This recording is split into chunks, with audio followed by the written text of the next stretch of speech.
a couple of points to come out of this document, which is a sort of official document that Russia has to update every 6 years. It was last updated in 2009, so time was ripe for this new description, essentially, of the threats to the Russian state as the Kremlin sees it.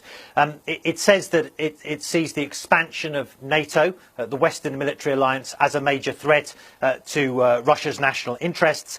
And it also says that's because of Russia's, what it calls, independent domestic and foreign policy, which has triggered a counter-action from the United States and its allies. And so I think the reference there is to the fact that Russia has engaged in military activities in Ukraine. It's engaged in Syria as well, carrying out airstrikes against ISIS and other rebel groups in support of Bashar al-Assad and his allies.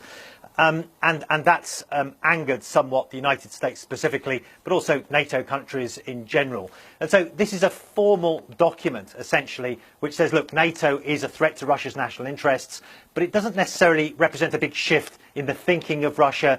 Russia, and Putin in particular, has been describing NATO as a strategic threat to Russia for some years now. And indeed, that threat has come to a head over the conflict in Ukraine, where Russia has essentially deployed military forces, although it denies this, to prevent Ukraine from joining NATO and other Western institutions. So it wants to prevent the spread and the expansion, the further expansion of NATO, and it's made that now a priority in terms of its national security.